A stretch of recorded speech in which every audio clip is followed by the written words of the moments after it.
welcome to another Purveyor of Light Photoshop quick tip. Today we're going to have a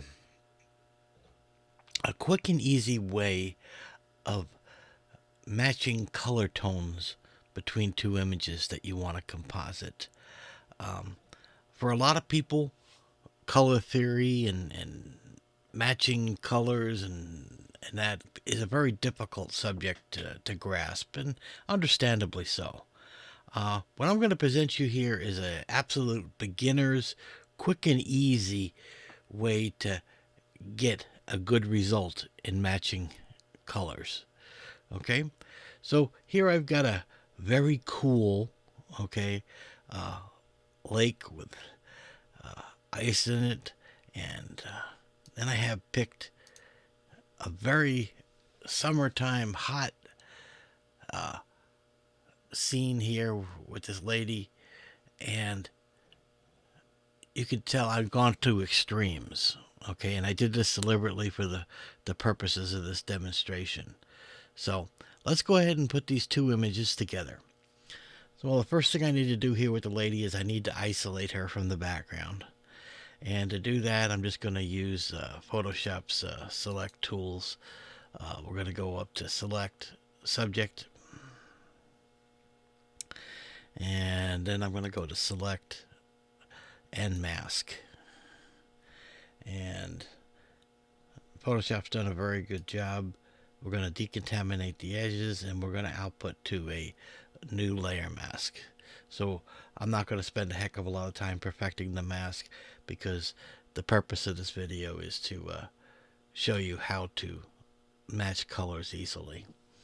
Alright, so now we have her on our own layer and with our own mask. Okay, so I'm just going to take this and I'm going to use the move tool, and I'm just going to take her and drag her, drop her right into the ice lake.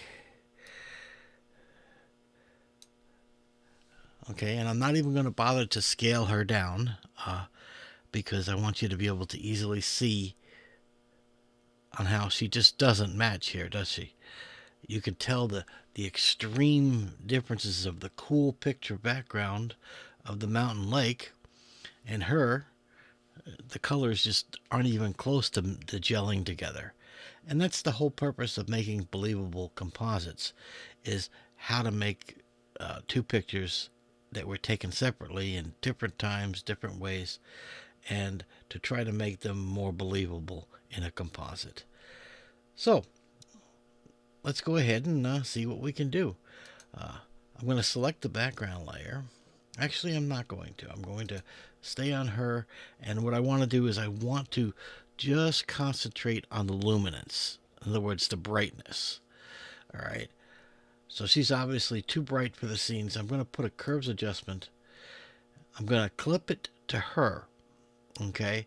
So this way, the only thing that this curves layer adjusts is her. Okay, by hitting the clipping mask button, you can see it, the layer gives a little drop down arrow, and now we're affecting only her.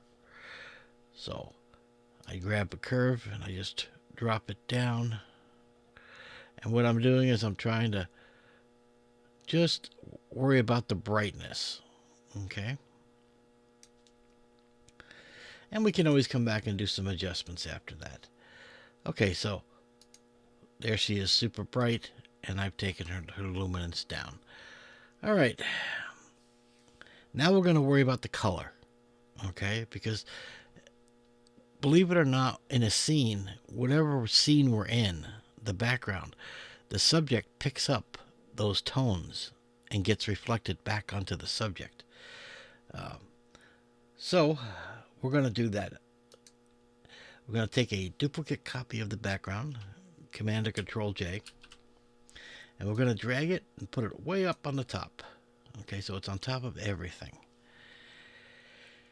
And now what I want to do is I want to blur this to the point where the images come together. Okay, so the tones of what I'm concerned about, right? Not detail. I don't want any detail. I want just tones showing up. So I increased the blur until I get a tone almost like a a tonal map.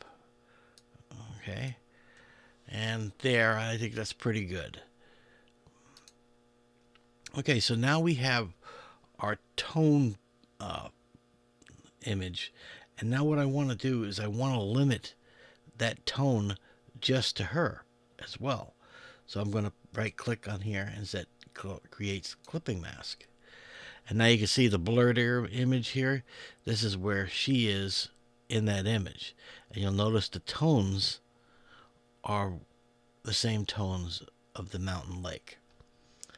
So now all we need to do is we need to change our blend mode from normal to color. Now, of course, it's a little bit strong right now, but you notice how she now takes on the tones of the background. Okay, now let's just drop the opacity until we're happy. And I'm thinking that's not bad. About 70% opacity. And now we've gone from this. This is what we started with. Okay, and you can see that how the two images do not gel at all. And then what we've done with two quick easy layers, we have made it more of a believable composite, and we've tried to match it. So we've done it with a curve and then a color background. So try it. I think you'll find it useful for some images. It won't work for everything in the world, but you can see here how it makes more believable. And again, you can use opacity to make things more believable, how they meld. So hopefully you found this useful. And until next week, you guys take care.